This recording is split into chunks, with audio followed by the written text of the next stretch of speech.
Welcome back to the Biostasis Technologies podcast. Today I have a guest, someone I've known for quite a while, not really sure how long. Time goes by and we forget these things, but a long time. Kevin Perrott is a long-term activist and organizer and investor and business guy, actually does a bit of everything in the longevity space. He is founder and CEO of OpenCures. He's also been involved in working at the Buck Institute, doing research there, just finished a year of work there. He's actually owned a gym. He's co-founded Oisin and a number of other organizations he's been involved with, which we'll get to. So I'm very interested in your views, Kevin, on the current state of longevity. Of course, we'll talk a bit about biostasis and what you think of that, but mostly the goal is to find out from you what your view is on how likely we are to have to age and die before science makes the advances. How old are you, by the way? I turned 62 last year. I keep saying I just turned 62, but the just turned into like half a year pretty quickly. So yeah. Okay, I'm turning 62 in 4 weeks, so we're on the same page there. Yeah. All right. So first of all, just tell us a bit about your background. What is your longevity story? How did you arrive at this kind of unusual place where you are today? Yeah, well, it's so I come from, I'm Canadian. I live in Alberta, which is famous for its cold weather. My father started a company that sold snowmobiles, surprisingly enough. And I started working in it when I was younger, and I got involved with computers and automation and accounting, inventory control, and I did all the programming. So I was introduced to computers rather early. And as time went on, I've always been interested in biochemistry, and not dying of aging was something that I've been fond of ever since I realized that people died of aging. Uh, Actually, I'm always interested in other people's stories too, because when I was like 5 and my mother told me the dog died because it got old and that everybody died when they got old, I think I internalized a deep trauma, existential trauma, which I never got over. And I never was satisfied with the answer that this is just what happens. Yeah. And I thought that science would eventually do something about it when it became relevant to me. And so I started working in the family business, thinking that that was just going to take care of itself. And by the time I was in my 30s, I realized that aging was coming and it wasn't taking care of itself. And so I thought I'd get involved. And well, the first thing that I did was I joined a organization. This was at the birth of the internet, and the first draft of the human genome in 2000, which kind of revealed to me that aging was programmable, or at least life was programmable, and that it could then be iteratively debugged. So I thought it was just another matter of time before we could do something about aging. And I joined a group called the Immortality Institute. And this was back in 2003, probably about the time that I first met you.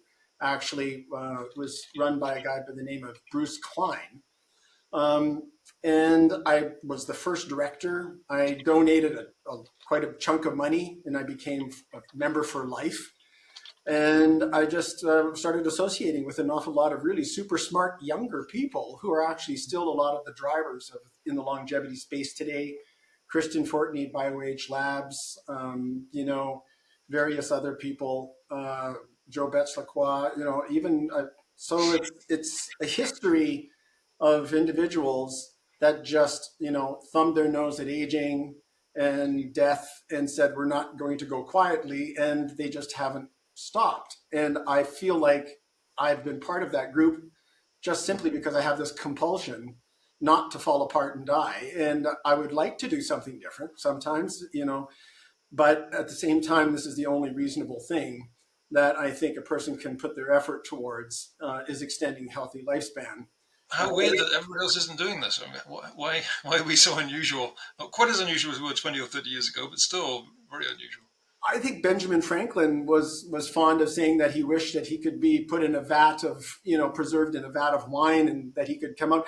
I think that, the desire to not die is surprisingly I used to think the survival instinct was a really strong instinct, and that as soon as people realized that there was a small chance, a non-zero probability of them extending their healthy lifespan, they would all rush for the exits, And when 20 years ago, I joined the Immortality Institute. This was a small group of people who all felt the same, and it was the internet that brought us together. Here I am in cold Alberta talking to people in warm San Francisco, who were working on the Singularity Institute as well there at the time. And I thought, I've got to get down there. I mean, this is my tribe. These are the people that I feel sane with. And it still took me a while, but I also helped with Aubrey de Grey and David Goebel in the early days of the Methuselah Foundation. I was the director of the Methuselah Mills Prize, and this guy was the very first mouse, the Methuselah Mouse Prize, and Fight Aging actually was because one of the other directories of the Immortality Institute, original directors, was Reason from Fight Aging. So it was the Methuselah Foundation was pretty pivotal in my formative. That was the first aging prize, wasn't it? The first sort of anti-aging prize. Yeah. So I was. I asked David Goebel when I first heard that there was a prize for aging. I thought, boy, and Aubrey de Grey coming up with these ideas that aging was damage, and if you could fix the damage, you could actually fix aging. It's a rather simple but accessible and tractable problem. I thought, I'm gonna work on this. And David Goebel said, so what do you want to do that I couldn't stop you from doing? Because I asked him, so how can I help? I'm a volunteer. It's a nonprofit. Oh, this is such a great cause. I'm so inspired. And I said, what can I do? He goes, what do you want to do that I couldn't stop you from doing? Which I thought was really quite an interesting way of assigning someone tasks. Yeah. And so I became the guy who did the website, and I interacted with the donors. So I became very connected to an awful lot of the early longevity people who felt that longevity was worth donating to through the Methuselah Foundation. Mm-hmm. And so it was just after that, I was still interested in that. And I got thyroid cancer, which was a real kick in the throat, so to speak. And they've pulled. When was that? So I'm minus a vital organ that evolution took millions of years to actually produce, and which a single pill a day apparently can recapitulate all the biological function of. So I'm not too worried about dying because I don't have a thyroid anymore. In fact, I have a young man's thyroid hormone levels because I'm getting thyroid hormone supplementation, which is apparently good for you as long as you titrate it properly. But it was that experience going through the medical system in Canada, getting the thyroid removed. When was this? What year was this? 1999, or no, it was around 2000, about the same time. And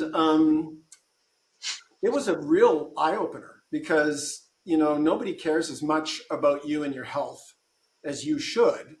And if you ever have to go through a really traumatic health challenge, you realize that your life is only worth as much as somebody is willing to pay to keep you alive. Because when you're dependent and you're in a bed and somebody has to look after you, well, that's resources. And if there aren't the resources to keep you there and look after you, if you can't look after yourself, you got to rely on other people. And I thought, I don't ever want to rely on other people. But even the worst aspect of it was there were complications to the surgery which were avoidable, and there were complications to the complications of the surgery which were even avoidable. So there was some incompetence in the way my endocrinologist handled the surgery. They could have prescribed me vitamin D and calcium, but apparently they didn't know that corrects problems. So I spent 6 days. Narrow specializations again, Yeah, narrow and stupid people. This is their specialization. This was the real dramatic thing. Like, my endocrinologist should have understood that when you damage parathyroids during thyroid surgery, the answer to that is to provide vitamin D and calcium. He should have known this. And instead, no, I suffered for a week, which in the hospital unnecessarily. And then that really opened my eyes because as much suffering as I was going through, I was in a hospital full of people, probably many of them in worse shape than me. Yeah. And it was the best actually experience of my life. It was the worst and the best because I sat there and I thought, this suffering it's like thermodynamic available potential energy. How is it that we can't convert this potential energy trapped in the suffering of individuals and convert it into useful work. Mm. And, so that it's like a regulator. So why is the system that is supposed to be reducing suffering not transferring and translating this potential energy that I'm feeling at this moment? Mm. And after that experience, it just changed my entire perspective on and everything. Time is the only thing that's important to somebody who's in bed waiting for a solution. And health is the only thing that is important when you have a health challenge. So a lot of the unnecessary, entertaining kind of extravagances of existence that healthy people have the luck to experience.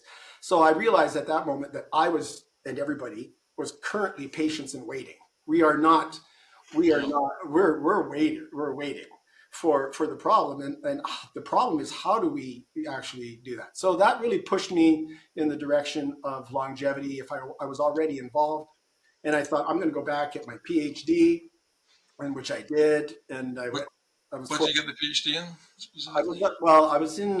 It was a double major in. My PhD was in biomedical sciences through the University of Alberta, and I did all of my work in the lab of Judy Campisi, studying Oh, great. Yeah. studying senescent cells. It was an amazing opportunity. It's too bad she passed away recently. She should be a Nobel laureate Yeah. with the quality of work. I mean, that was again through my connections with the Methuselah Foundation that I was introduced to Judy and an awful lot of these aging researchers. And if I hadn't actually had that opportunity, I would have never been able to get into her lab at We all. had her speak at one of our extra conferences. I think it was around 2000, something like that. Maybe it was 99. So, yeah, a long time ago. Yeah, It's too bad she didn't get cryopreserved, as far as I know, put into biostasis. no, I'm pretty sure she was not a big fan herself, but she was certainly supportive of an awful lot of the things that we're doing. So basically, getting the cancer was the real kick in the butt that I needed to really commit to. This isn't a test. This is not a dry run. We've got to do something about this. The system is generally incompetent and insensitive to the needs of the customer. So coming from a retail environment, if a customer isn't served, you go broke pretty quickly. But the whole health technology development industry is sort of doesn't actually respond to the needs of the people who actually need the therapies and the health technology solutions. They're rather divorced and disconnected, and there's no penalty for delays, and there's really no rewards for minimizing time and efficiencies. So it's a rather primitive system based on pure profit motive, where the metric of success is dollars, and the Well, dollars. isn't there an incentive to, if you want your profits, you want to get them sooner, right? So there is an incentive to bring things to market, but the difficulty Well, is but if the profit, yeah, institutions. certainly, but that's only getting you half the way there. If you're a person who's developing a health technology solution and your goal is to make money, it's almost by chance that what you're working on actually fits with the needs. It depends on the market. It's a complex interplay. But coming from a patient sitting in a hospital bed, what I want is the shortest amount of. I was willing to mortgage my entire future for a solution if it already existed. So there's an awful lot of energy left on the table, and it's just not intelligently constructed. And there's no, and again, delays don't cost the system anything. And it's a whole bunch of healthy people sort of making decisions on behalf of the sick, and their interests are not the same interests as the individuals developing the therapies. So they're not aligned. There's a misalignment where if everybody who knew they were going to get Alzheimer's, if you absolutely knew what disease you were going to get, there was a guy by the name of Hatch, Orrin Hatch. He was a Oh, yeah. senator in Colorado Back or in the something like 80s, I that. think. Yeah. Yeah, huh? Back in the 80s, I think he started being obstructionist. Yeah, he was obstructionist and hugely ethically obstructionist, especially against stem cells back in the day. And he was got this sponsored a whole bunch of anti-stem cell bills. And then his daughter got type 1 diabetes. And suddenly all of the stem cell problems that he saw vanished. And although he maintained his obstructionist stances on all of the other things, suddenly stem cell therapies was his pet, child.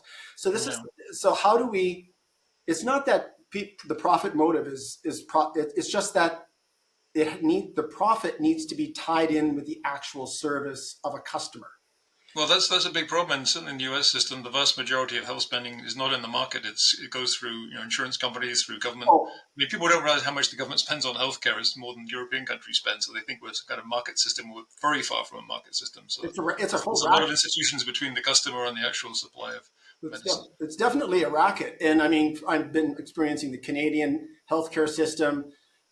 It has its own problems in that my dad has prostate problems, and it's going to take him a year and a half to get in to see a specialist to do stuff. That's the same in England, I hear. Yeah, very long delays on things that aren't considered super urgent. Yeah. So we really need to I mean, as the consumers, the people who want these therapies, whatever it is, we can't rely on the market system or we can't rely on the people. It's not so much that the system is wrong. If everybody behaved properly, we would have a proper system. But the motivations are not aligned. So anyway, so this came to me. So how do we shorten the amount of time, minimizing time to the development of therapies, and how do you put power and empower the individuals who want the therapies? Because if you empower the people who want the therapies, you're going to get them in the shortest period of time by definition. And the system is not empowering the consumer or the customer. There's a whole bunch of middlemen extracting value out of the pipeline. Even the people who want the therapies become their own middlemen because they want to make they want a trip to Mars along the way. I have no idea. But ultimately, I don't want to be on my deathbed wishing that I hadn't spent every dime that I could put on that particular problem. So how do we create a system? And I realize that 99 or 95% of the population are just not interested in their long-term problems. They're very much interested in short-term things. That's why the survival instinct works to protect you from running in front of the car, but it doesn't make you think about longevity. That's right. Or even financial planning, whatever. Any long-term good where you have to have a short-term sacrifice is against our monkey-brained instincts, which are honed in a jungle dealing with short-term problems like infection, death, starvation, exposure. That's what our genetics has actually created our brain to do the best. So we come by our procrastination and lack of foresight, quite honestly. But there's a few people in the human species, of which I think I'm somehow a mutant in some ways, and that I can see far enough to know that it doesn't matter what I do, I'm going to wind up with this problem of death by age-related degeneration. And if there's a non-zero probability, we should be working with maximal speed on that and put every piece of energy that we can. But it doesn't work. I've been doing this for 20 some years. I thought the survival instinct would be enough. It's not. I thought the market would be enough. It's not. So it always comes down to empowering the individuals who want these things. We are seeing a shift, though, right? We are seeing the market kind of coming to life. I mean, the number of longevity clinics that we see opening up, the amount of research that's going is expanding. It's fairly recent. I mean, especially for those who've been watching it for decades, it's pretty slow.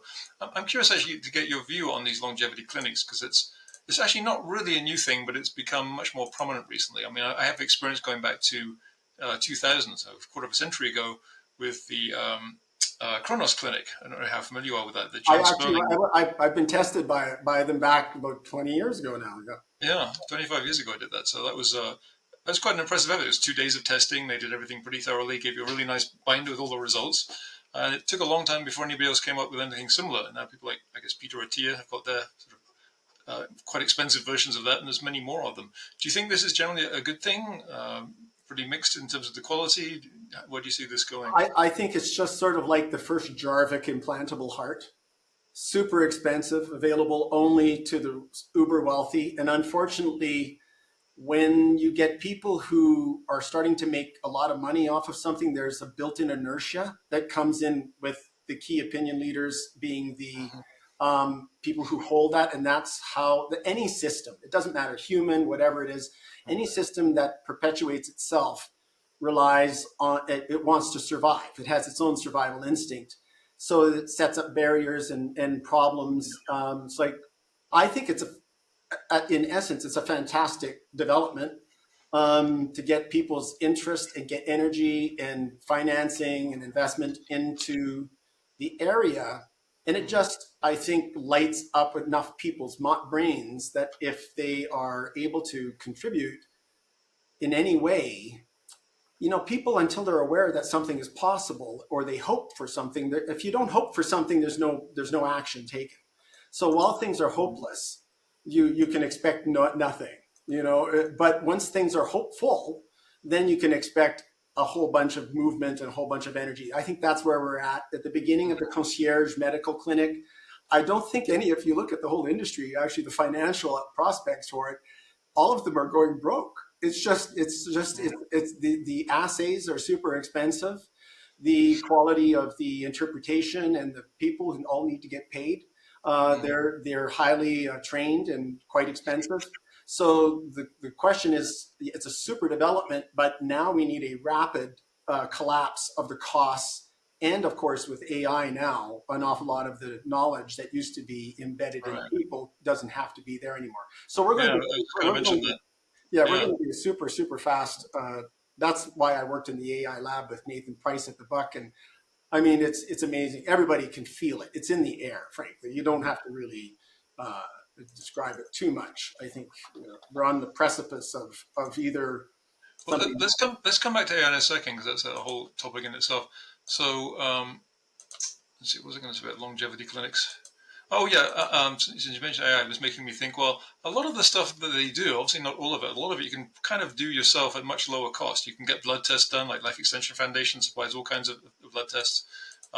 Most of those are pretty inexpensive.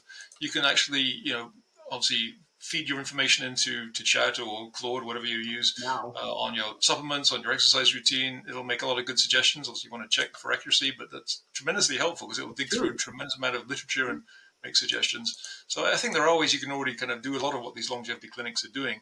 I guess the benefit of those is they kind of bring you in and take you under their wing, and you sort of have to report to somebody, and that makes a big difference. And this is only in the past 2 years that we've been able to do this. Prior to ChatGPT, I was ready to go and put my feet up on the beach in Hawaii because the level of knowledge that you need to even DIY your own health, it's a 24/7 job, and you have to keep learning the new stuff. It's just like we're not capable of dealing with the amount of information. But when the AI came along, and I thought, wow, what an incredible tool! It just has de-risked and provided everybody. But then again, you still have to have the ability to form a prompt and have to have the discipline to follow directions. Yeah, and to tell it to challenge your own assumptions too, because otherwise it'll tend to reinforce your ego and tell you how smart and brilliant you are and how great your questions are and how you're totally right. So you have to push back on those, but that can be very revealing if you have the 100% to do that. Yeah. I think AI is a very promising tool. It's funny because I've been so focused on dealing with people who think it's a terrible thing. Like I'll be doing this debate on January 9th with Eliezer Yudkowsky and some others who think AI is going to kill us all. But here's some interesting points about the current systems of AI. It doesn't really make this distinction clear enough, I don't think, because he's really arguing that the current approaches to AI are going to be disastrously problematic. Not necessarily that any kind of AI would be, because these are kind of black box systems. We don't really understand how they're working inside, and they may develop all these motivations. But still, I think, so I'm going to push back against some of the wilder claims there. But I think it's pretty clear that AI is already very useful in health. We're seeing that it's starting to get better at reading some medical results than doctors. I guess in radiology and other areas. I find it very useful when I give it my supplement and ask it, am I missing something? It says, oh yes, if you're taking this, you should really be taking this cofactor with it. And a couple of things there I missed out on. 100%. So up until 2 years ago, up until actually just very recently, because I wanted to test it, I was relying on what was in my brain for metabolomics, for all the KEGG pathways and the TCA cycle and all of the mitochondrial function, and all of the metabolites and the precursors and all of the intermediates and all of the biochemistry involved. We would do blood tests and try to give people nutritional information on their fatty acid metabolism and their glucose metabolism and how it's the interplay and what they should be doing. And there's an awful lot that you can glean, but you still have to pay somebody with all of that information in their brain, and that person needs to take an hour of their time to go over the same data each and every time and interpret it in a different way for each individual. And that was just all of that sort of interpretation and recommendations for lifestyles has now, as far I've been running people's data through ChatGPT and looking for reports through their deep research reports, and it is eerily good. It is like, I mean, as far as what the low hanging fruit, but people, like you said, corresponding your measurements with your supplements and what should I do. I think we are in a different world. It's just the mechanisms for measurement and the mechanisms for providing those recommendations are still embedded in the old world, in the old status quo, and the status quo can't reconfigure itself fast enough to take advantage of these new tools because it can't find a way to make the same amount of money that it's currently making. And so we Well, have there's a lot of companies that are trying to make some money doing gene testing, which is interesting because I did 23andMe a long time ago, and now they've kind of gone under, I guess, or having some problems. I did pay quite a bit of money to one company. I guess I shouldn't mention the name in case they try to sue me, but I'm very far from the only person with a problem with them. Actually disappointing because George Church is one of the founders or advisors, I think, is for dozens of companies, of course, and they just aren't providing results. But do you have any like whole genome testing companies that you know about would favor? Like I'm looking at Veritas right now to see if they might be. Veritas, I think, is one of the better ones. I think for me, um, it's the people that I know at the companies that really make me want to use that company. And Nucleus Genomics, which is a sort of a low pass genomics company. So it's not as, it doesn't have as high resolution, but it does give you quite a bit of more information than 23andMe, and it's quite a bit better. It actually, my report that I got from it predicted my thyroid cancer, which no other genetic test that I've undergone was able to pull out a weakness in my genetics that would have indicated, because the doctors were going, what, you're male, you have thyroid cancer? How does that work? And I didn't know. It was just came out of the blue.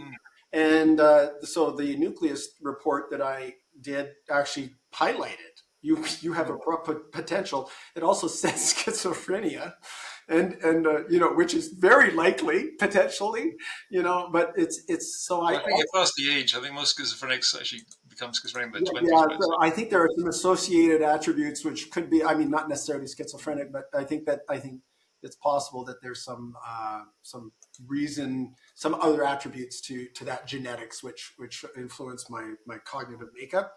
What But else did you find out from that? Because like I found out, for instance, I have the MTHFR oh, LO, which means I have to take methylated folate and that kind of thing. So I also confirmed what I already knew, that I'm a very fast caffeine processor. It basically doesn't do anything. Did you find anything useful out from the test apart from the after the fact about the thyroid cancer? um, not particularly actionable stuff. The one thing that very much actually disturbed me was it gave me a 40% chance of making it to 80. 40%. Wow. The only comfort I can take from that shitty statistic is that the people who had to die in order to go into this statistic didn't have access probably to the internet and didn't have access to the technologies which I'm currently employing to measure and manage my health. So And they probably weren't putting as much effort into it as you either. exactly. So I mean, you have to look at the cohort you're being compared Yeah. to. So, but I mean, I can only dance as fast as I can, right? And this is part of living healthier longer is to stay on top of it and do what you can. And of course, there's always biostasis, at the end of the day. And I think that by the time I need biostasis from a sort of biologically degenerative perspective, I think the stasis technologies will be really much further along and much more advanced, just simply because suspended animation and space flight and travel are going to require it. Well, let's talk about that since you brought it up. So, do you currently have arrangements for biostasis in case of need? Are you thinking about it? I have an insurance policy which has unfortunately not been attached to an actual plan.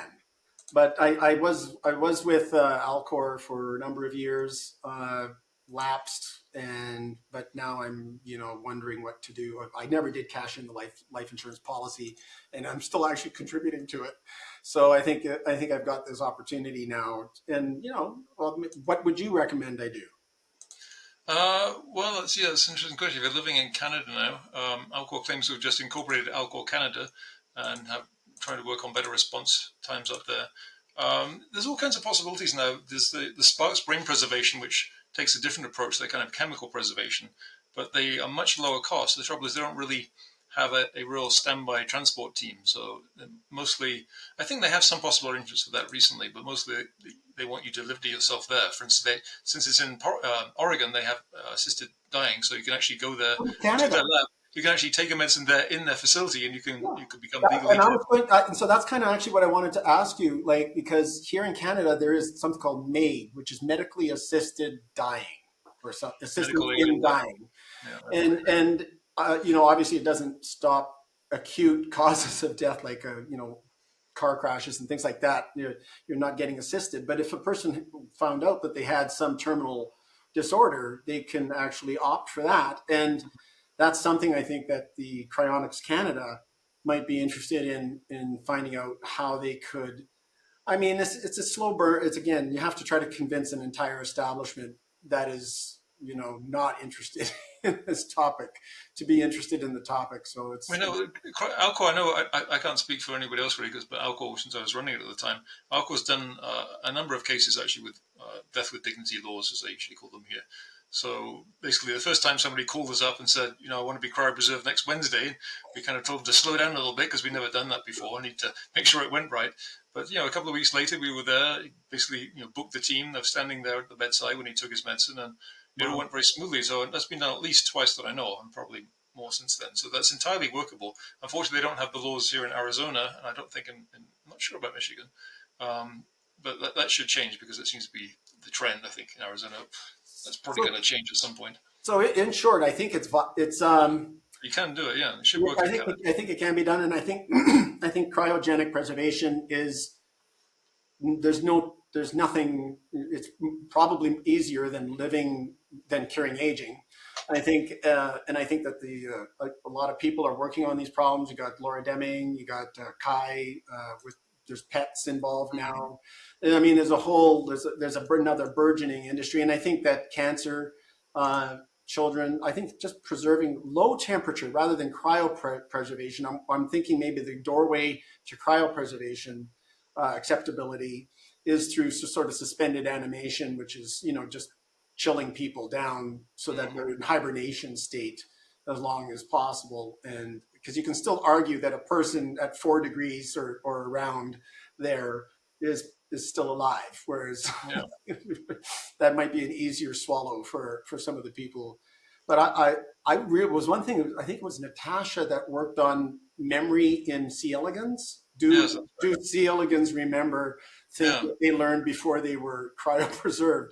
And that was so. I was working on C. elegans at the time, and Right. this was a question I was really curious about, because when you see the little damn worms come to life after 20 years being in liquid nitrogen, and they normally only live 20 days, and Yeah. yet it do these little things that start to twitch like zombies, and then suddenly they're having babies and everything on the plate and eating, and they're quite happy.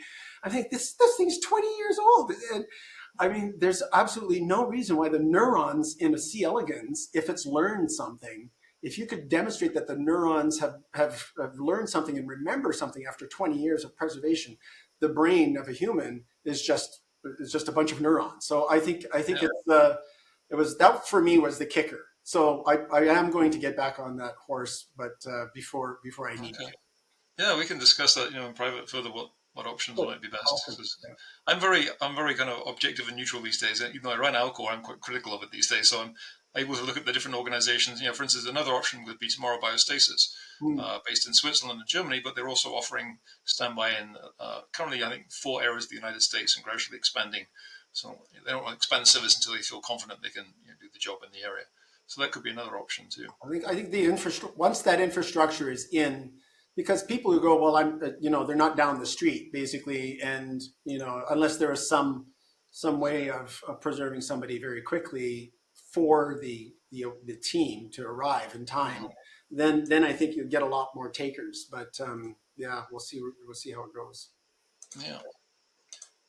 So yeah, one thing you said that You think that biostasis will be easier, technically easier than solving the aging problem? I think actually it depends on which part you're looking at. I think reviving patients is going to be quite complex and tough. That's going to require some pretty advanced repair technology and understanding. But we don't need that right now, right? To go into biostasis, you don't need that. You just need to have competent logistics, administer the medications, do the cooling at the right rates. So that part isn't really that complex and is increasingly well supported. But the question for me is then, how come not Mother Nature can freeze a strong solid and it thaws out without any trouble? Well, it doesn't entirely freeze though. It produces, like wood frogs produce natural glycerol. Well, that's what I mean. Mother Nature doesn't freeze it, so to speak, but it goes into this solid state. It's like knock it on. You could almost shatter it, and it's a living organism that has been solidified, if not necessarily frozen from a crystalline water perspective. Vitrified, as we call it these days. Yeah, yeah. So if it's already been figured out, and Xiaoxi Wei, I think, and a few others, I mean, so technically, I agree. At this point, reviving people is, with the current antifreeze, current preservation methods, I think is going to be difficult. And I'm hoping that we'll figure out a little bit more benign ways or more biological ways that Mother Nature has already figured out how to make them and render them, a little less harmful.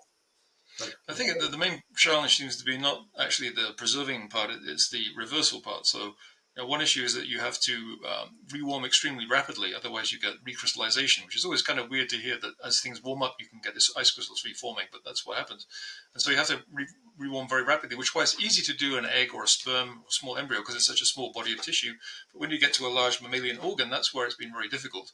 But it looks like progress is being made in those areas. A lot of different approaches to microwave rewarming and a number of other approaches seem to be doing quite well. So I don't think that will be the major problem. So I think before long, well, obviously already we can demonstrate reversal cryopreservation of rat kidneys. University of Minnesota has done that repeatedly. So, and 21st Century Medicine has done some rabbit kidneys, which are even more difficult. Just as a little side note, I was in a documentary produced by the CBC in Canada about 20 years ago. And that was one of the first times that Greg Fay had done the kidney, and that was part of the CBC documentary, was him vitrifying the kidney, thawing it out, showing that it produced urine. And that was, I think, it was just around the first time he made and he published on that. So that's been around a long, like you said, multiple times. It's been applied in cryonics since about 2000 for brain-only patients, I think 2004 for whole body patients. So it's been around for a while. So the organization can be pretty good about using the cutting edge there, ahead of a lot of the professional cryobiologists in some ways. Absolutely. Okay, so here's a sort of get down to the basics question. We can talk about not making enough progress. We've been watching this for a long time. Do you think, given that you're now 62 and that you only have a 40% chance of living to 80, do you think that aging will be solved in your lifetime, or what does the answer depend on?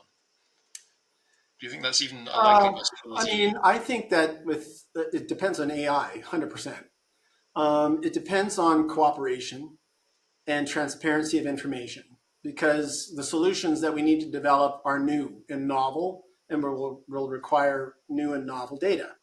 And it occurred to me that as soon as a machine which generates a number or a measurement that has been paid for by a tax dollar or taxes, that measurement should be made as widely available. And actually AI, so my goal or one of my dreams would be that all of the NIH, all of the machines paid for by tax dollars generating scientific measurements would all be funneling their data through a central bundle of, a central channel. And that channel would be monitored by an unbiased AI that would see the data and go, oh, this data John could use over at Stanford, and this data somebody could use. And that would all happen without humans being able to block the access to the data, whether it's bad data or good data. So the AI would have to sort of be able to help, differentiate what was good, who needed what, and that sort of thing. But the instantaneous accessibility of information is that's where the friction is availability of information. So you look for the bottlenecks in what would speed things up in my lifetime. So you look at where the barriers are all really obvious, frankly. It's a whole bunch of healthy people trying to extract value out of the creation of health technologies, and they want to silo information and hoard information that they don't even own. They haven't paid for it.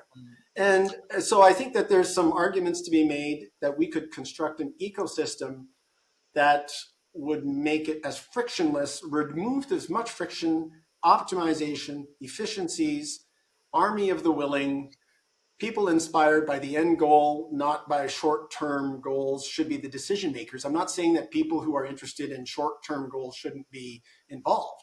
I just don't think that they should be the decision makers that affect long-term outcomes. Mm-hmm. So we really have to be carefully looking at the whole medical research integration of medical application of medicine into the research. Like, why aren't the blood samples that doctors take every day, why aren't they put in a biobank, or at least a portion of it put in a biobank?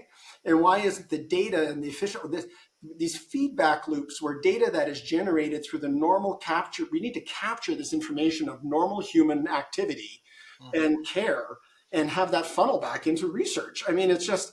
That's we capture all the individual stuff. People are like, all the measures that we're taking, the blood tests we do. Why can't we have a place to feed those in? They could be anonymized, but to put that information in so that AIs can kind of churn through millions and tens of millions of data sets like that. And that's what that's when I was sitting in the hospital bed wondering how to speed things up.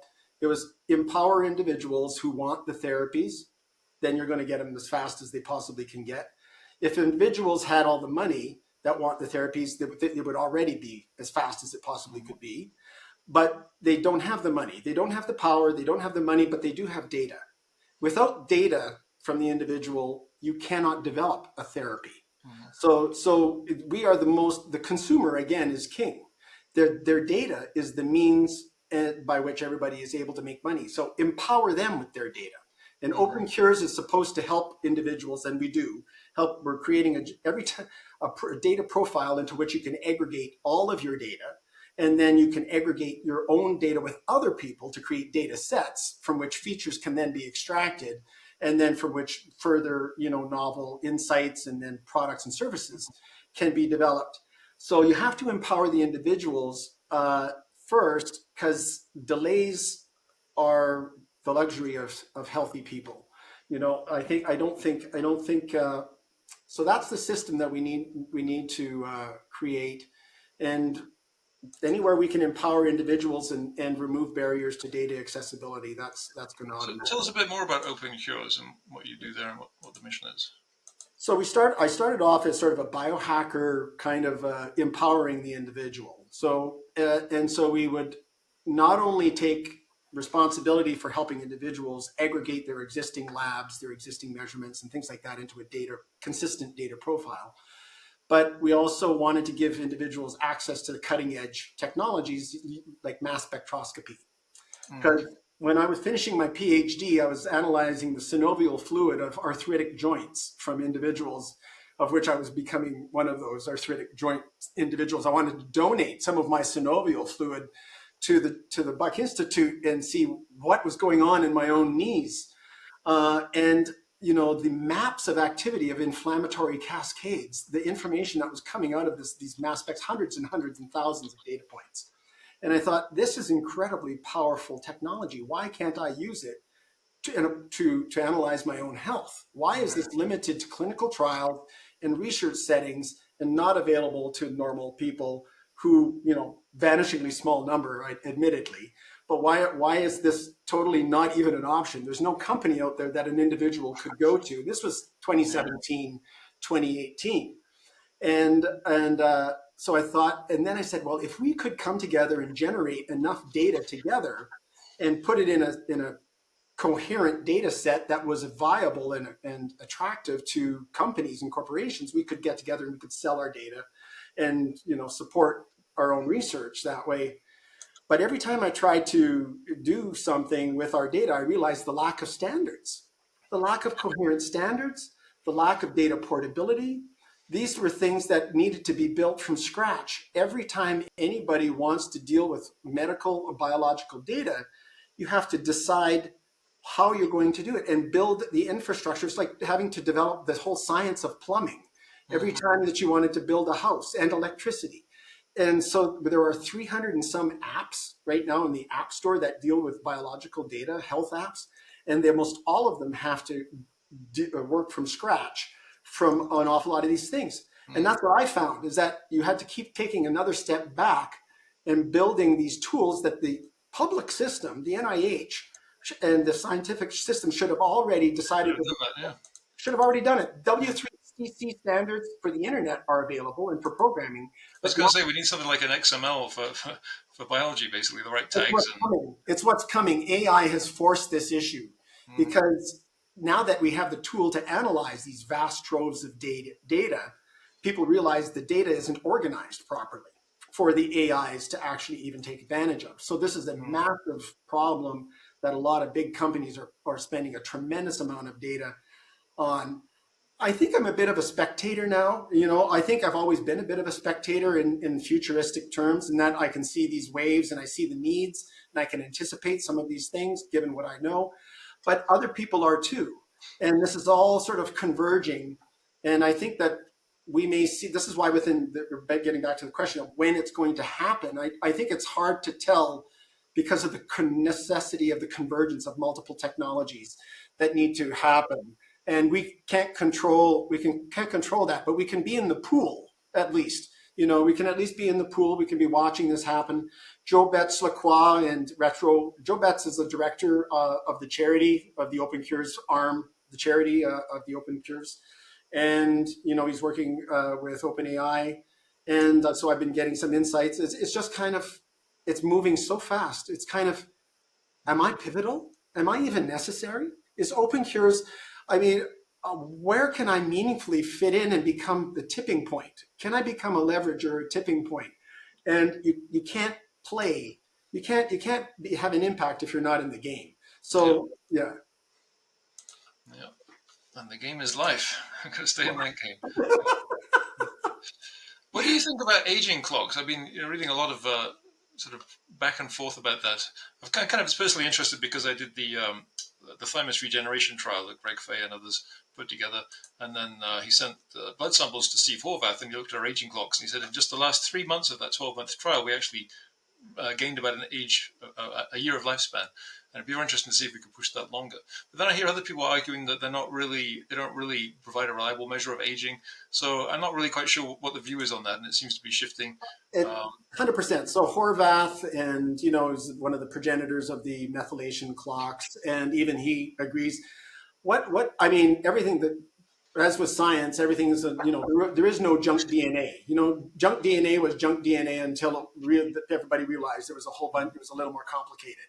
And it's the same thing with the methylation clocks, is that they're a measure of gene expression. And I think that which of the aging clocks are the most relevant for what particular case. But more, for me, what's more important is when you want to know how your car is running, you don't go look at its blueprint. You don't even look at its settings. You turn it on and you give it a smog check. You test what are its combustion, what are its byproducts, what are the products of its actual operation. And methylation and DNA sequencing and the methylation are sort of ad hoc post-environmental influence. Then you start seeing changes within the methylation. So they're always lagging indicators of things that are going on. And I think it's not that the methylation clocks, I think, are not useful. I think there's some indicators of recent ones that are showing that they're good. But wouldn't you like to see, if you had high carbon dioxide in your blood, wouldn't you just like to see the carbon dioxide in your blood go down? Yeah. And that's an instantaneous measurement. That's not something that you have to wait for a methylation signature to tell you is happening. So environmentally, we should be measuring our metabolites. I think metabolomics is a much more powerful indicator of how things are running, regardless of what your methylation is, and regardless of what your genetic predispositions are. So I'm much more of metabolomics. And I mean, all layers of data are important. I think everybody should get their genetics done because polygenic risk scores are going to be super important for predicting risk. But whether or not those risks manifest is a combination of how you grow up and what was your environmental influences. Mm-hmm. And the methylation signatures that you see are also very opaque often, and you can be misinterpreted, and you don't have a whole view of the entire methylome. If we could measure the entire methylome, and not just in white blood cells, which is generally what they're measuring. That's not necessarily representative. Yeah. It seems like the kind of library of these different aging clocks is getting wider, so I guess that we'll find some combinations that are more useful. It certainly seems an improvement on measuring telomerase, which used to be the big thing, right? That if your telomeres are longer, you can live longer, and that seems to be called into question these days, and certainly isn't a very... I think there was a really recent paper, I think it was only 2 or 3 days ago, where they're actually showing, and this was something that Gary Hudson has talked about for a long time, and which we've talked about as well, is it's not the length of telomeres, which has been known. Mice are born with long telomeres, and it actually, if you knock out telomerase in a mouse, it takes several generations to actually see that the lack of telomerase show up in shorter lifespan. So the length of the telomere isn't as important as the actual architecture. And so it's a combination of the length of the telomere plus the signaling that comes from the telomere from all the complexes of the proteins that associate with the telomere to form the loops and the hairpin structures and things like that, which telomeres do. So it's a more complicated story in that it's it's so damn complicated, right? We just decoded the genome. We thought we were going to get all these new drugs, and it turns out there's a whole lot more complexity than that, and that didn't do much good at all. Yeah, totally. But telomerase, I think, the story isn't over yet. I think that there's going to be some, transient expression of telomerase in, I think it was mesenchymal stem cells. So that when they did this gene therapy at Stanford, it was they used mRNA for telomerase, and they only turned telomerase on for a short period of time. So the telomeres got extended just a little bit, not a lot. And they showed a reversal of a whole bunch of degenerative sort of measurements in these mice. And then, of course, you got Altos, with their reprogramming. And that's the kind of, so I think telomerase, is a bellwether. It's a canary in the coal mine. And I think it's super important, but simply lengthening them is not going to ever be enough to extend lifespan. Okay, here's a nice simple question that's actually quite hard to answer probably. If you were given $1 billion, or you had $1 billion to allocate to longevity initiatives, where would you employ it? I would create a microcosm ecosystem that, like how I described, where you would have, the first thing I would do I would be measuring a whole bunch of healthy young people. Because if we are actually interested in youth, let's measure youth. Let's get the picture of perfect health from young people, and then use that as a gold standard against which to measure everything else. So if the closer you are to this picture, and we can do this with AI now because it's multidimensional, multi-omic, multimodal data. So we really do need to spend an awful lot of money just establishing what is the picture of perfect health, irregardless of almost your gender or your age or whatever. So I would say get about 1,000 25-year-olds and put them in a room pay them to be measured and monitored for a year or two. And that becomes the gold standard. And anybody who says that they've got a product or a service that can make someone younger has to show that they are able to move an individual to something more resembling that picture of perfect youth. So the first is to establish the standards that I said a while ago were missing. $1 billion, that wouldn't take nearly $1 billion. You could probably do that for a couple 100,000 on a budget, but $1 million or $2 million would be more than enough. And once you did that, is to establish the data lakes that are necessary for the trajectories. So how do you move from a state of health to a state of, with time? So you're not really even doing anything. It's just in the environment and time entropy acting on your system. How does your system degenerate? And we establish those trajectories, and then we establish the risk factors. And And then what do you do for interventions in order to alter those trajectories? And these are all mathematically possible and doable. We don't have to study cancer. We don't have to study end-terminal diseases or morbidities, but we do have to study how does I want to find a way to get an ICD-11 code for glucose disruption. So at the biochemical level, I want there to be pathological situations where your biochemistry starts to go out of whack, and that becomes the disease. Long before the paint is bubbling in the quarter panel of a car in Canada, the rust is, deteriorating the iron for years and years, long before you see the bubbling of the paint on the surface. So I want to try to recategorize biochemical pathologies as diseases, and that's kind of where the whole industry is going anyway.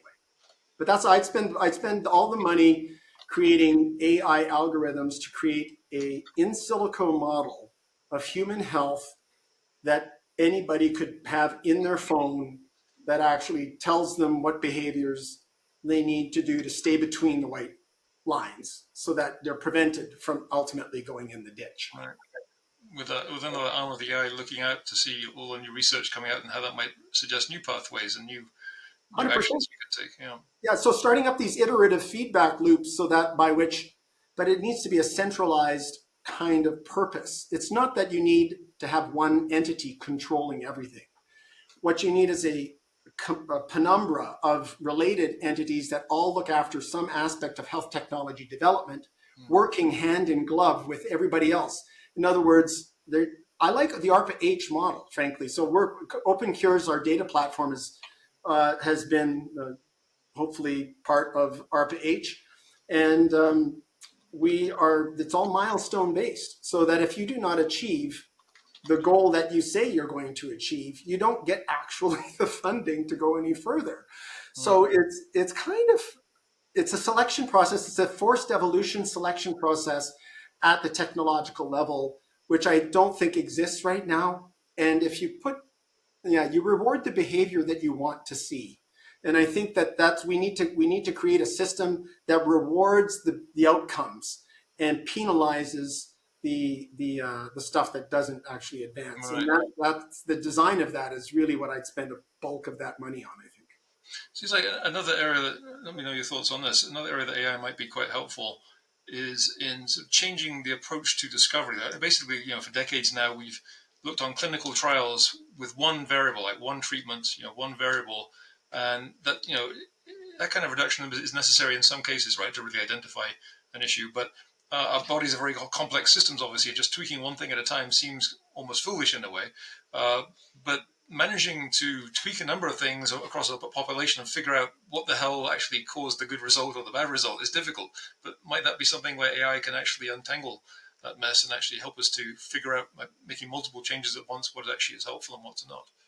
Well, I think that's exactly the problem and the solution is AI is a double-edged sword as well. Maybe I can share a slide. Can I share my screen? I don't know. I never tried that actually. There is a share button. I'm not sure. Let me try that. That's probably, try the share button.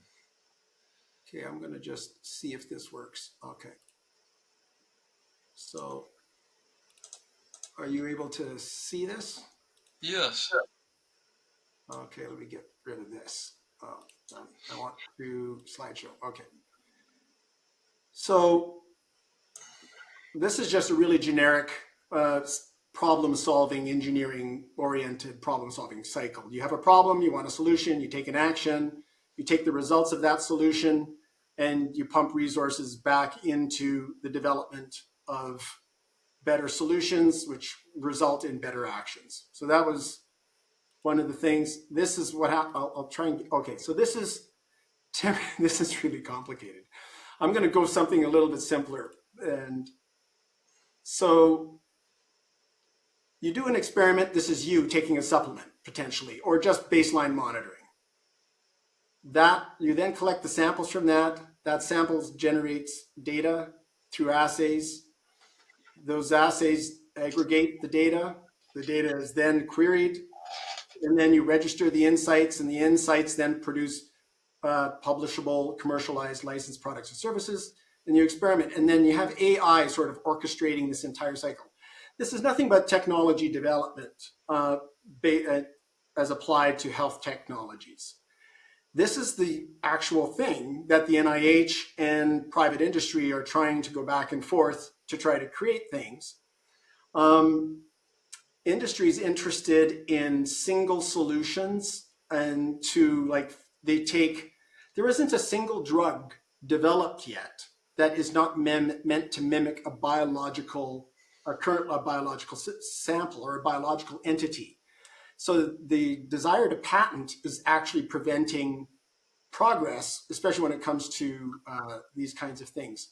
So looking at it from a systems level, my own PhD was involved with the study of flavonoids. So I looked at a flavonoid called apigenin, which was derived from chamomile or parsley, and it was part of a library of 1,500 FDA-approved drugs. And it was the only plant-based natural product in this library. The rest were all sort of synthetically derived drugs, which people were trying to make money off of. But apigenin, for some reason, managed to make its way into this thing. But from a systems perspective, apigenin was a more effective anti-inflammatory operating on multiple parts of the inflammatory system than Advil or any other anti-inflammatory currently prescribed by doctors. So to me, that's a terrible question. I mean, for a PhD thesis, to say, how does apigenin work?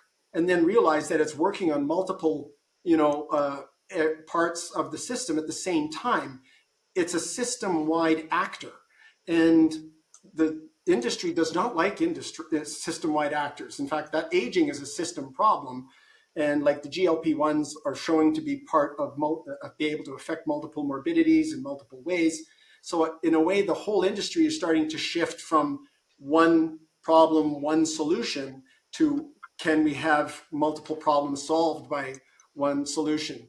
But so there's part of the problem with that, the way it gets regulated, that when you apply to the FDA, for instance, in this country, you have to specify one particular thing that you're looking at and one agent that you're looking at.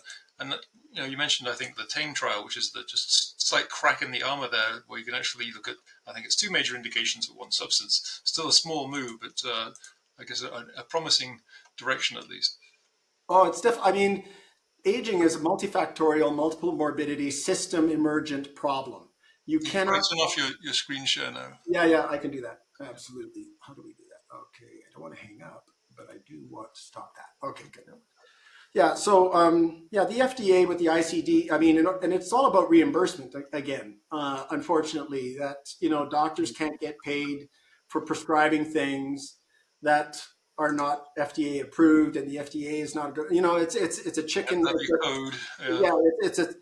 So when it comes, this is why I think actually the answer to how to address aging as a system problem is going to come from the natural products integrating with medical care, because medical care is about acute care. It's about fixing things after they're already broken, and they're not really good at preventative care.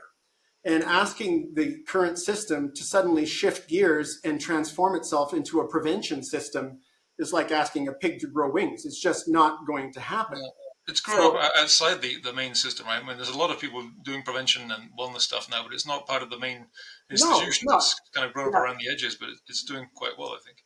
And the clinics we're talking about. So one of the more recent things that I've moved to Canada is what I'm hoping to do, and this is to try to work with the University of Alberta here. And Alberta healthcare has 5 million. There's 5 million Albertans all under the same healthcare system. And there is a real incentive now with an aging population to try to prevent disease. And there's also the long wait times, ERs, hospitals. This is the major blockage right now is in the acute care. Now, one of the answers to decreasing the cost of acute care is to actually slow down how fast people get pumped into that system. Yeah. So investing in prevention is something that every government should probably do, but you can't ask the current system that makes money off of sick to take away their inventory, because it's just not built for prevention. So you have to incentivize the prevention industry, which is kind of proto, right now in primordial. And how do we create that kind of a system of incentivization in there? Yeah, it's interesting. Actually, there is a little bit of that because people have realized that that's can be profitable. So insurance companies, health insurance companies, actually do these programs where they have wellness programs because they realize, well, the healthier people are, the less we're going to have to pay out. So they at least do have an incentive, but they're still limited by the institution that you don't have codes for wellness, right? You can't build something to a code for wellness. It's nonsensical. It's nonsensical, and there's no adult in the room that stands back and go, "Hey, here's the blockage. We're going to fix this." And it's because the consumer is ultimately the adult in the room and the boss, but it's so slow to filter this information into the right people at that level.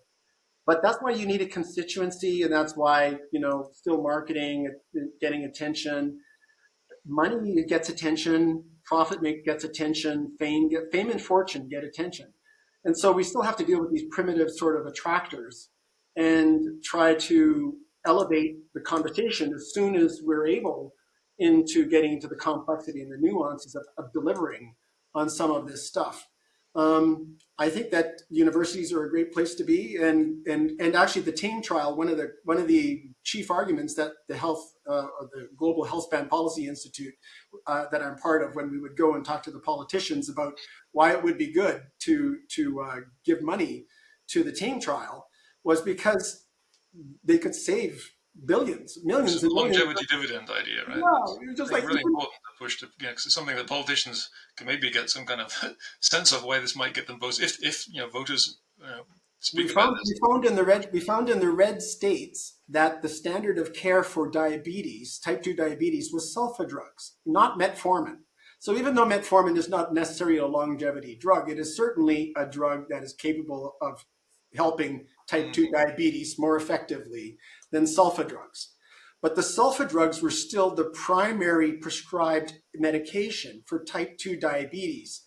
To get even the system, it's almost like an asteroid that you just want to alter its degrees by like 1 or 2 degrees. And we were able to, for the red states, because you talk to the right people and get them to go, oh, we could save billions. They weren't even aware of the potential cost savings that metformin, just implementing metformin as a prescribed medication could do.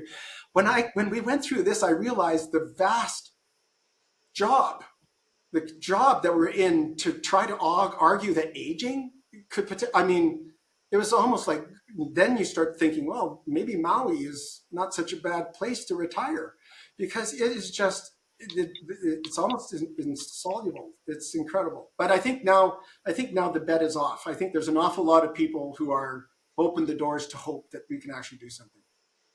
Do you think that it's important that we characterize aging as a disease, or as I've suggested, perhaps as a syndrome? Do you think that's particularly important to make regulatory progress, or other ways around? I think 100%. I think, first of all, yes, as a disease. And if we can, as a society, stop putting words like healthy in front of it, then we will know. Healthy aging. Yeah, healthy aging. No, it's like healthy cancer. Healthy torture, or graceful degeneration. No, it's so there's this psychological aspect to the collective consciousness of people, which we're trying to change people's idea of aging. And it's I guess 3.5% of a population, once they adopt a particular stance, that's when you start to see change. So maybe we don't need to reach everybody. We just need to focus on the weak chinks in the armor of the skepticism, that we can do anything about it. And I think that there's some interesting political movements going on. Montana, the right to try, some of these other things. I think I think there's a phase change occurring, even as we are implementing. We can think that this is unapproachable problem. It's going to take forever. It'll never happen. But I think actually it's a phase change, and I think we're in that phase change, and I think it's going to happen very, very rapidly, very I soon. hope so. Yeah, it's interesting because it's not just a institutional and regulatory issue; it's also a philosophical issue, right? Because people rationalize aging, well, it's natural, so that's why we have healthy aging. Well, because we take it that that's something we have to just put up with, and we're just going to do it a little bit more gracefully. Make But the no, best. the Yeah. hell with that nonsense. It's like healthy. It's like healthy slavery or Yeah. graceful slavery or something. No, that's this And question is ultimately, philosophically and cognitively, if you cannot name your enemy, you cannot fight them effectively. So, as a society, we have all decided that aging is together the outcome, the net result of our internal cogitations is that aging is an unapproachable challenge that we shouldn't think about, that that is not addressable, and we should be just happy with whatever we're able to make out of it. But I think that the transhumanist community, the immortalists, these are people who say, I'm not going gently.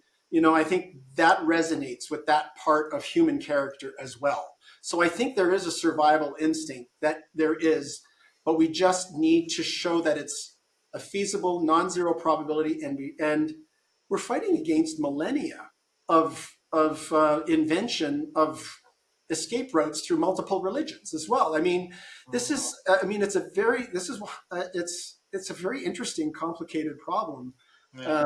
Well, And not hopefully, just religions, non-religions. I mean, look at humanists, for instance. So, I've been quite involved with the humanists. They're interesting because some of them are kind of sympathetic to some more transhumanist view, but a lot of them really are humanists. That we must preserve human nature. So, doing away with aging, that's not part of what's been human nature. So, therefore, we're against it, which is seems crazy to me. That's not no, it's sensible. not. It is. It's insane. It is insane for humans who have an inborn anything that's alive has a desire to stay alive, which is the sane thing to do. When you have people saying that we should all just shuttle off this mortal coil and mind our own business and let nature take its course, Mhm. I mean, then we shouldn't fight cancer. Then we shouldn't fight anything else that is natural but is currently cutting the lives and incredible suffering. It's also completely natural to fight against these things and try to, so this is the philosophical push and pull of groups of individuals within a population, and they're representing what they feel are rational perspectives and points of view. And in some ways, 200, 300 years ago, pouring a whole bunch of energy and billions of dollars and stuff like that into immortality, and that's what basically religions have been doing for many, many years, is kind of a waste of time. Anyway, it's a fascinating, it reveals an awful lot of the more underlying workings, and a lot of what's missing is, Yeah. from human thought. It's, And it's a real problem because if you've been told and all the myths tell you that aging is inevitable and humans are mortal and must stay that way, then you're not going to look objectively at the research possibilities. You're going to go into denial because you're protecting a psychological space where I can't believe this because if I start believing it and it doesn't work out, then it's going to be just awful, which it is, right? If you think we could solve the problem, but we're not going to do it. That's pretty awful. So you keep and you're representing reinforcing at that these point, myths. you've got your pro-death hat on kind of thing. These people Yeah. they're representing a meme. It's the mimetic. They're representing a particular view perspective, which we are cognitive mimetic machines of lots of contrarian, and internally we're schizophrenic to some degree, and we can hold opposite views on the same issue at the same time, and there's a tension between them constantly, and sometimes it's convenient to hold one particular view, and sometimes, especially when there are gray areas where you can slide along the continuum. But for me, I just look at what's rational, and I don't try to soften things up that much.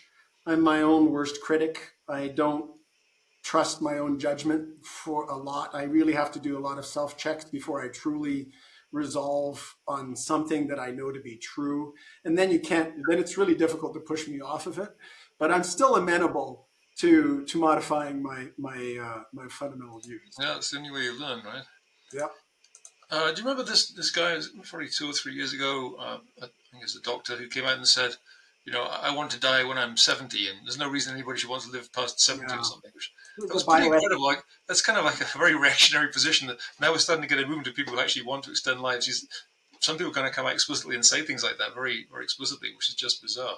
Like, what? Why does he think that 70 years is enough? I mean, we don't. I think we could both sit down right now and kind of make a list of things that will keep us busy for the next couple of thousand years, right?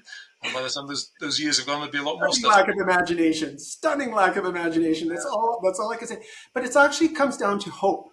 It's hope. Like my dad's 86, and we just had Christmas dinner, and he's sitting there at the end of the table. There's like all surrounded by all of his kids, and he's, I've done my thing. I'm a bit unnecessary.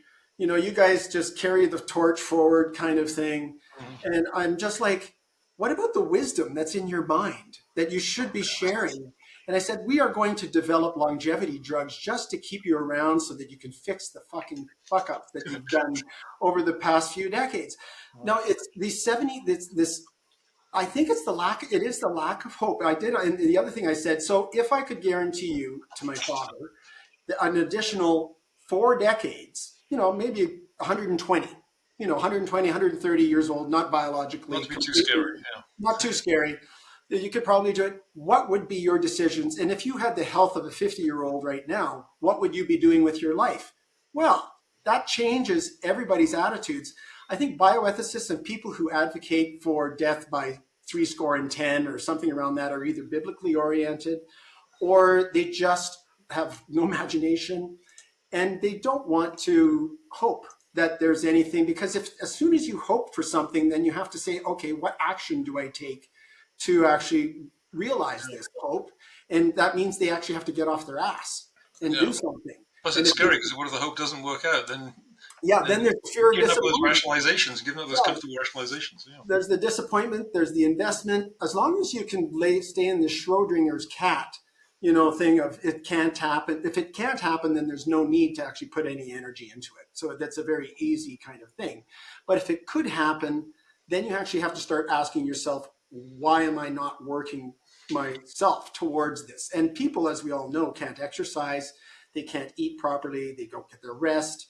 They're not, our monkey brains, which are in our amygdalas, are a set of primitive instincts which actually work against these long-term kinds of things. Mm-hmm. And as soon as you try to hope, you actually have to start engaging your prefrontal cortex and thinking about, projections and taking data from the past to imagine a future.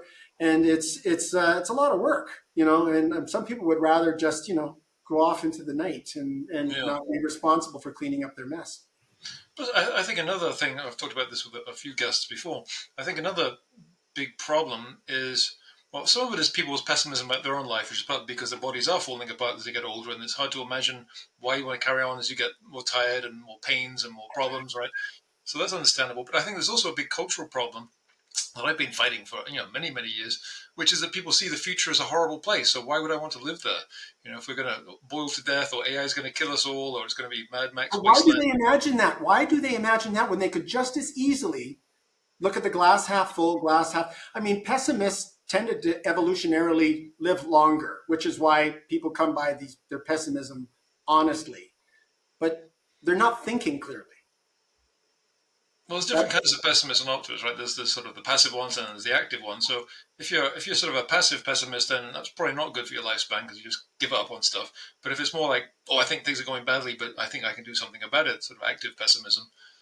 I think that's active optimism and a realism, because a pessimist is, if you're a realist, you have to admit that there's a whole bunch of bad stuff going on.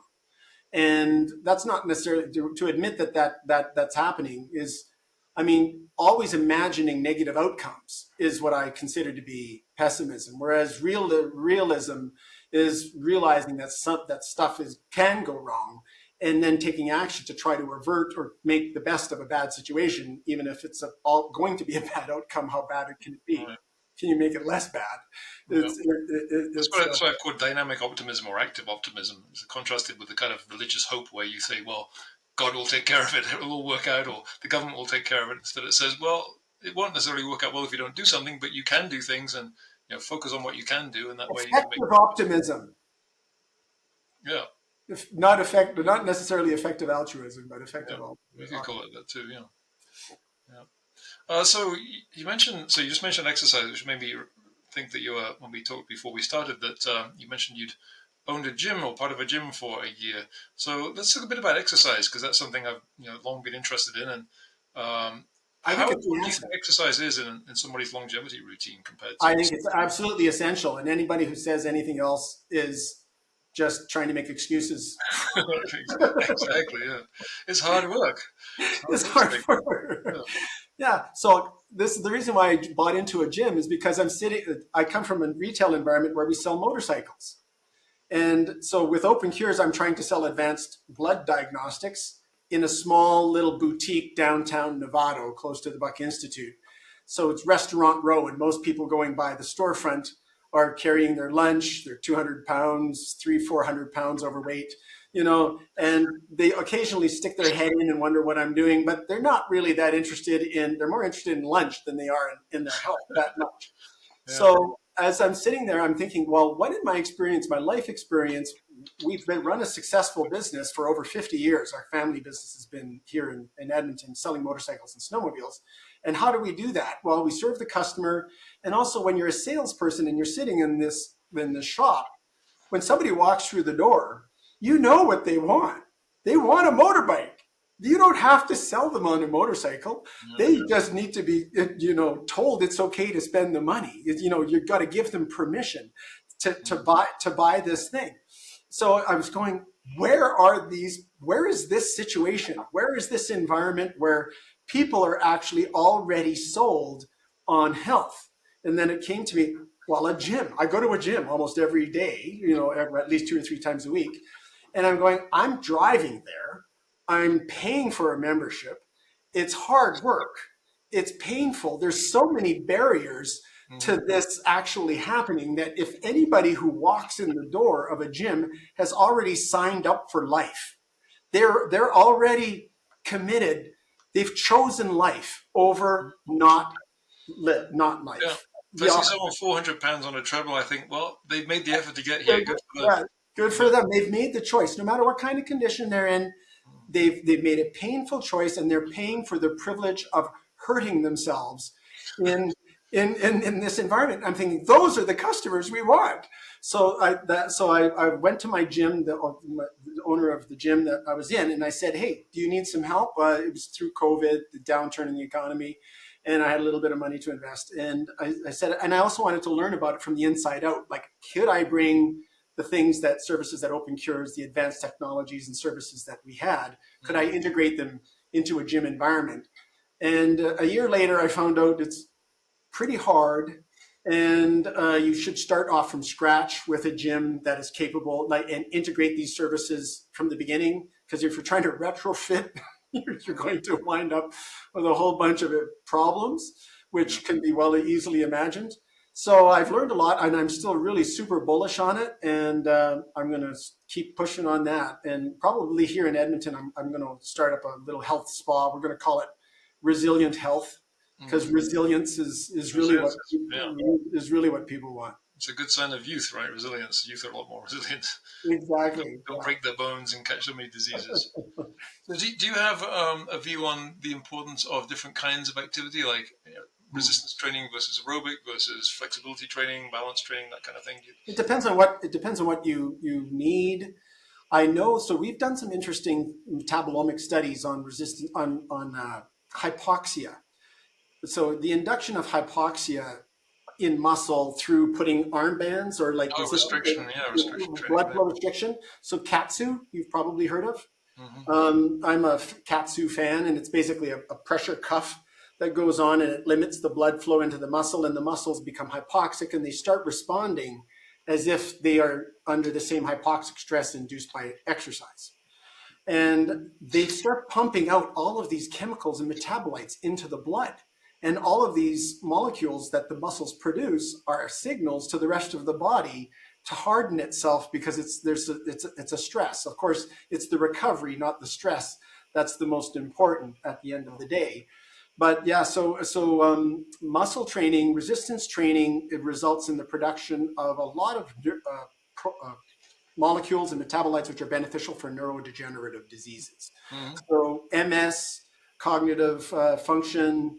There was just 3 or 4 days ago, another Christine Glorioso posted on LinkedIn a study and also a review that she did on the effects of exercise in Alzheimer's. So it's just obvious that resistance training is good for neuronal function. Aerobic training is obviously good for cardiovascular function. I think would be well established. And I think people have undervalued resistance training for a lot of times. Since the 70s, it's been mostly aerobic stuff, like Kenneth Cooper with his aerobics program, which I used to do when I was a kid. I used to title up my points and see how many points I could get by how many miles I ran at what speed. But I think resistance training is really important for health, and people are starting to recognize that more in just the last few years, but it's been undervalued for a long time. Totally. And I think they did. I mean, trying to get pharmaceutical companies to study exercise is very difficult because it's free. They can't. But Simon Milov at the Buck, he's a mitochondrial expert, and a few years ago he said something which has always stuck with me. He goes, "If you could take what exercise does and put it in a pill, it'd be a $1 trillion drug," because it is incredible. And anybody. So how do we? Which just speaks to the inhibitory nature of our laziness, of our evolutionary acquired procrastination. Because in a natural environment, sitting on your butt and conserving energy was a good survival strategy. But that is not the case in an environment with abundant energy, where we're living 30 to 40 years longer. Than computers and not moving around very much. We don't need to conserve energy because we're not really having to expend it on a daily basis. So no, resistance training is good. I think for flexibility, I look at my dad, he's 86. He still gets up, and he was just bobcatting and removing snow, and he's up and off. This guy's quite agile, but his range of motion is not as good. So I think that, as you get older and your range of motion becomes more inhibited, I think, and sarcopenia starts to really, and I'm experiencing all of this now. So this is personal. That even at 62, what was a study in the Schneider lab, and I think Tony Wiscoré, they both showed that there's these cliffs that aging happens. Right, one's around 60 or something. I'm going through it. It's not necessary. They shouldn't call it menopause, but it's kind of like it's ageopause, or it's like or age acceleration. It's not pausing anyway. There's something that's actually accelerating, and it's incredible. And fuel on the fire, I guess is what it is. Aging, yeah. No, I've definitely noticed that. I mean, I've got some dye on here, to be honest, so you can't see how white my beard is, but it kind of lost all its color in the last decade. So there definitely are stages where it seems to accelerate around 50 or so. Oh yeah, don't even talk about that. Well, yeah, the one thing I noticed, and even though it's getting thinner, is this all used to be snow white. So if you can see any color in my hair at all, it started showing back up when I started taking N-acetylcysteine, which is a superb antioxidant, and a whole bunch of sort of mitochondrial support supplements. So, and because the stem cells in your follicles are responsible for the production of melanocytes and the melanin. So when they go gray, it's because your stem cells are not working. Yeah. And if your stem cells in your follicles can actually turn the corner and at least come back a little bit, my prayer to this non-existent deity is that other stem cells in my body are also faring a little bit better too. It's obviously not reversing completely. Well, the ones your eyebrows are doing pretty well. You've got nice dark eyebrows. It's interesting how that color disappears in various areas at different times, isn't it? Yeah, it's starting. Yeah. It's starting. I'm starting to go gray, but I mean, yeah, I think if vanity could save the world, vanity could be the thing that, if we could figure out how stem cells make skin properly and all the organs of the skin and if hair properly, we would learn an awful lot about how the rest of the stem cells in our bodies work. It seems like there's a lot of hype about stem cells, but if you look at real results, how much of that is actually real? I'm kind of skeptical that I think it probably helps in some specific cases, possibly, but the evidence doesn't seem that strong compared to the hype for stem cells, which seems like it's the big treatment that we just give you some stem cell injections, it'll fix your knee, it'll fix this. Well, when you think about it, where are the stem cells in your body? They're in your hair follicle. They are occupying very specific niches. They're in the islet cells of your pancreas. They're very circumscribed and restricted and constrained in their location.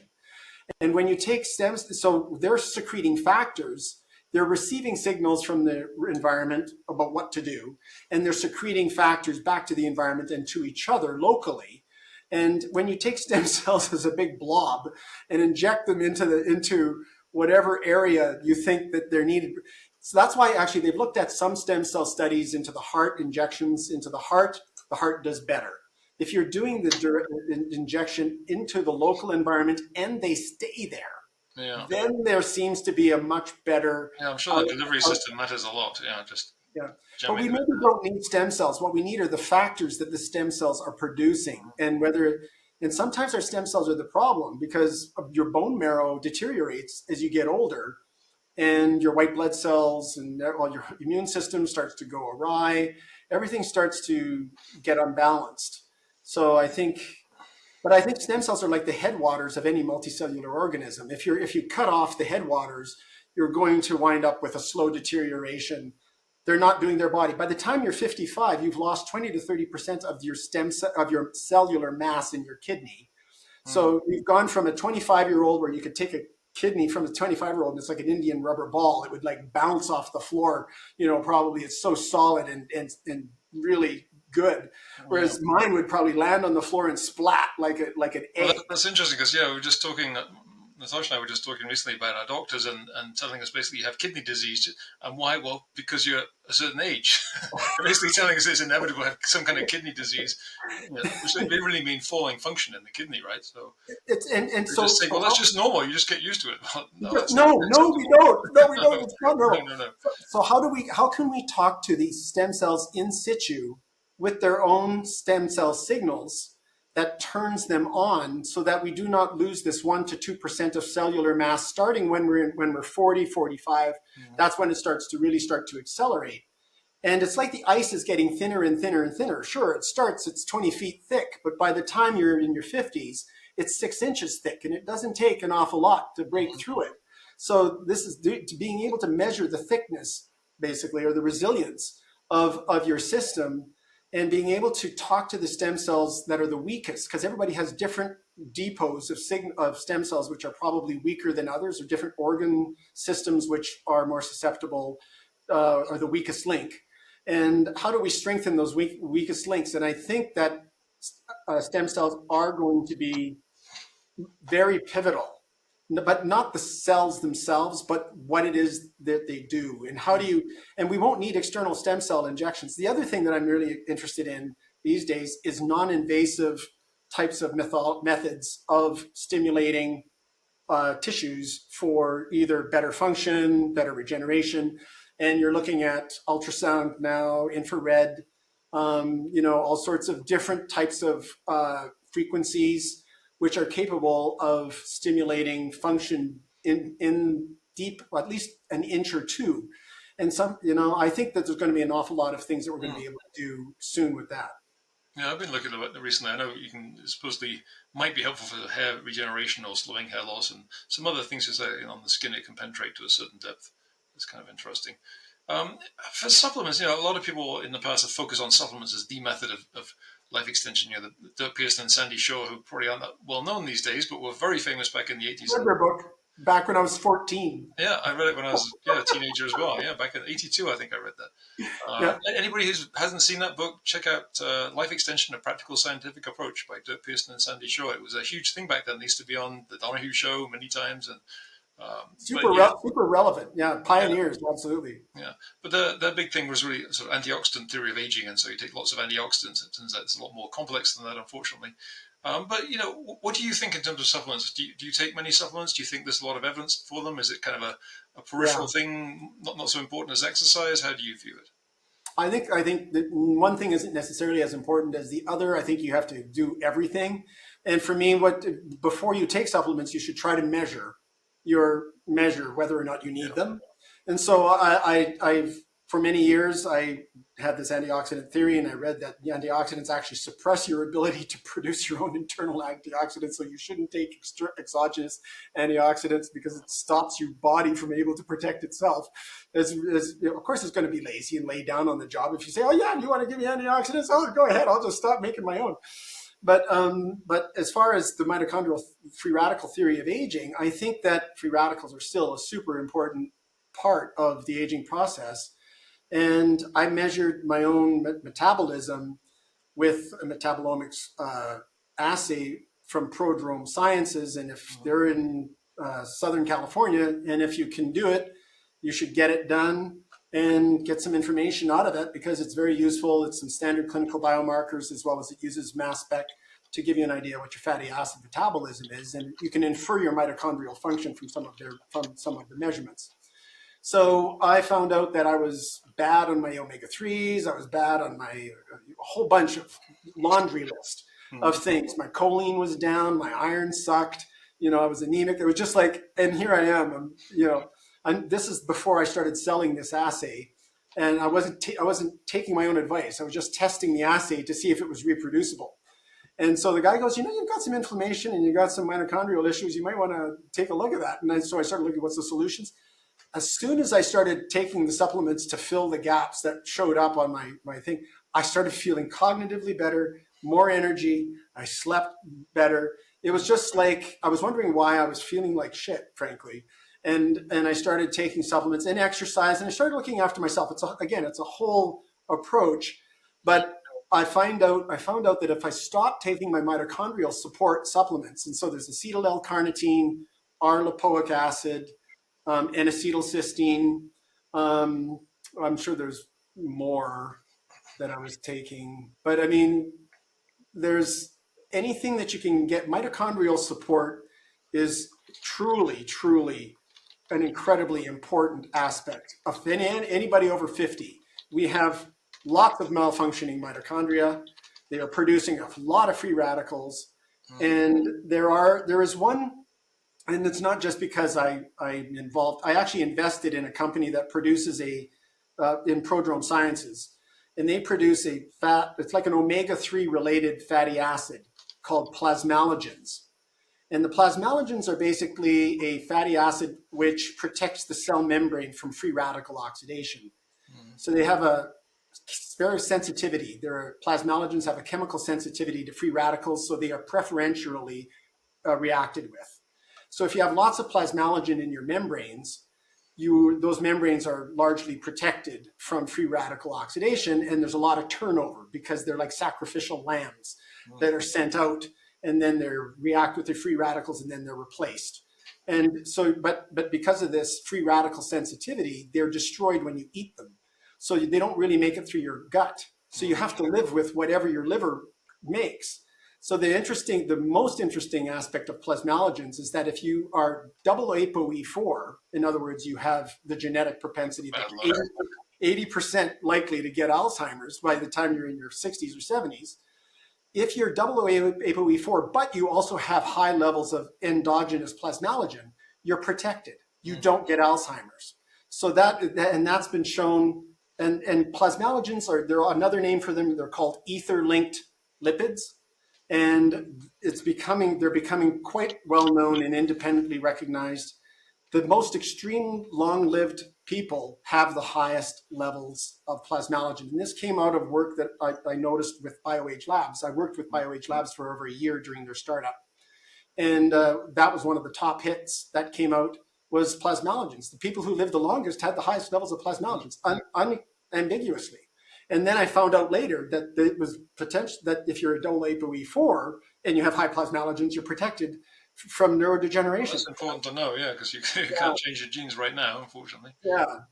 And now you can buy a supplement. There is a supplement that you can buy now, and which does make it through your gut and into your blood, and at least replenishes your plasmalogen levels for one particular species of plasmalogen, because of course they're a family of related molecules. There's a lot of ether-linked linkages. talk about the value of these tests, this genome test, knowing whether you have the ApoE4, one or two variants of that is like the most important thing to know, really. I was very relieved to see I don't have either of them. That would be.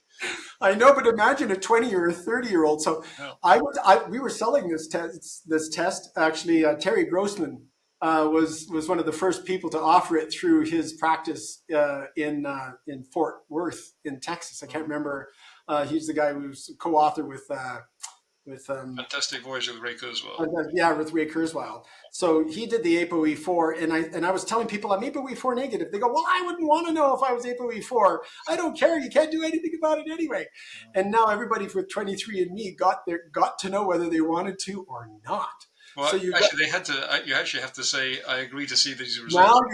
Now you do. But before, when they first were releasing the ApoE4, a whole bunch of people got to know that they were ApoE4 positive or double. So there's a new group called ApoE4.info. They're not new, actually. They're of people who are ApoE4 double, and they banded together to try to swap stories and things like that. So 20, 30, 40, 50, 60, 70-year-olds, all ApoE4. So a whole bunch of, so forewarned is forearmed. And when people say I would rather be ignorant about this than not, imagine all the other genetic potential possibilities, negative consequences of genetics, which people are going to start becoming aware of, which is going to put an awful lot more resources towards these kinds of studies, because consumers are going to start demanding it because they're going to know about these genetic weaknesses. Right. Also precision medicine, right? So because you can actually individualize precision medicine, treat you specifically rather than these large swathes of people that are very a lot of differences among them. Well, those are the groups I want to create OpenCures for, that we can bring them in and we can create self-described, self-directed research groups where we can use science those are the motivated people as well as the ones who walk in the gym kind of thing. We're getting towards the end here, but I'm going to ask you about, so I think you mentioned them earlier on, GLP-1 drugs. They seem getting a lot of excitement, a lot of hype.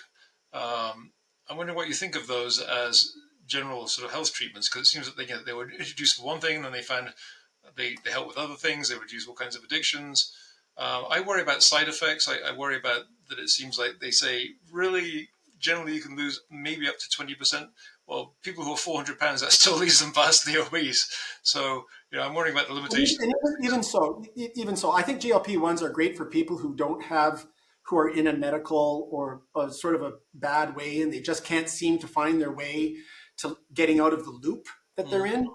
I think it's great. I think they're good for breaking a loop, but at the end of the day, your health is dependent on more than just GLP-1s and good biochemistry as far as that goes. And reducing your dopamine reward circuitry has psychological consequences, which you may not be all that interested in down the road. So I think anytime you're mucking around with some of these basic fundamentals, you should be very, very, I'm considering them myself, just from not from a weight perspective, but from a longevity perspective. But why am I not taking rapamycin then?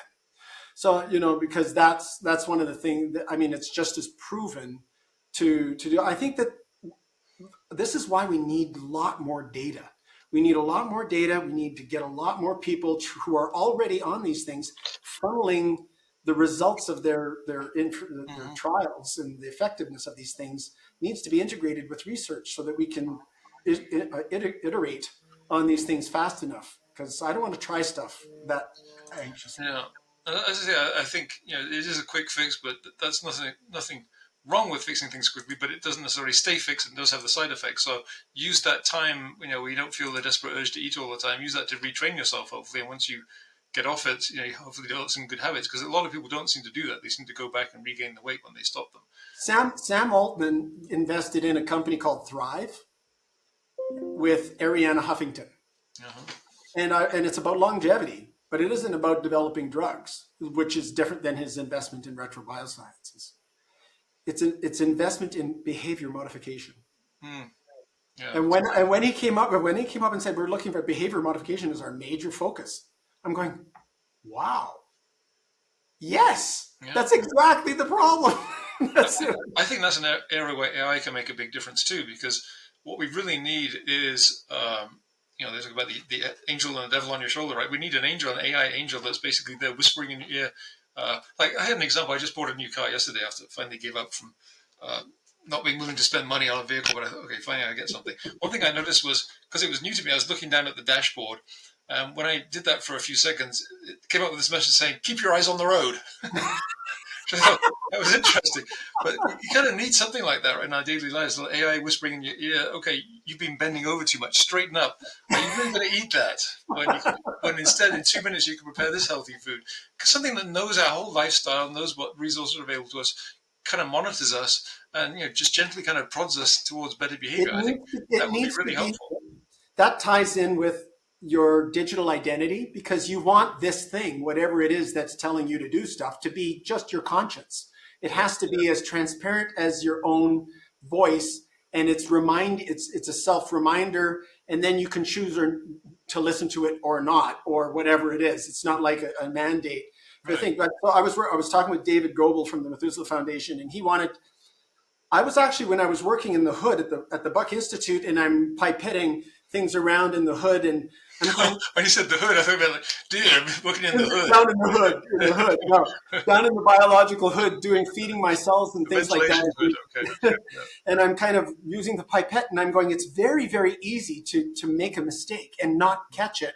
And then 2 weeks later, after hundreds of hours and thousands of dollars, you've got this problem. And I go, what about if you had glasses that could video everything that you were doing, and then it could test for your heart rate at the same time, so that when you get to a particularly dicey part of the process or the procedure, it could have a clip of that particular part, because that's where you probably made the mistake. And then you could go back to those particular segments of video and review them and find out where the error was, because you wouldn't want to monitor 6 hours or 10 hours or 20 hours of experimental protocol to try to find out where you fucked up. But maybe just where your heart rate increased, where you were more likely. Sometimes it's not like that. And then I was talking to Dave Goebel. He goes, we should make one that's like eyeglasses, virtual reality, that monitors when you're eating and tells you not what to eat, what not to eat, that sort of thing. Do you realize it's got 46 grams of sugar in it? Do you realize that? don't you know? I wasn't really aware of and that. It should be the voice of your mother or other authority figure. But programmed according to your preferences, right? According to your preferences. You can't really argue with it, because you've already told it that's what it should do. Yeah. So I think that, and this is, I think, where AI, like you said, I think behavioral modification, AI, I think, is going to be good. And we have to allow ourselves to be integrated into it. So it's a permission kind of thing. And in order to give permission and power and agency up, I think we're going to need to feel secure that these things are digital identities that represent who we are internally, rather than be controlled by some third party. I think that's really going to be, the adoption of these kinds of things is going to be very difficult for people. Privacy, the need for privacy is on the rise as well now, even as we realize how much we're being manipulated by all of the social media and bad actors to some degree. So we need an immune system. Anyway, this is all wrapped up, because you can't measure people if they don't let you measure them. So you have to find out how to spread that needle. Yeah. Well, we've gone actually well over our usual time, because we've got so much interesting stuff to talk about, but we can maybe continue this another time. No, totally. Anytime. Yeah. Well, you're looking great for 62. To keep doing whatever you're doing. I know. Not even a filter. I know you hate hearing 462, right? It should be you look great for 20 or any age, right? But yeah, that's what we have to deal with right now. You look great. You look great. I'm glad to find out that you're my peer, my age peer. Yeah. And maybe we could get our blood tested, and we could become like a cohort. Blood brothers. I think we are certainly have the same survival instinct, and I think the quandary is, how do we find those people, because there's very few of us, and then how do we sort of organize ourselves so that we can murmur together? Yep, let's murmur together into the indefinite future. You got it. Wonderful. Thanks very much for being on, Kevin. It was great talking to meet you. Likewise.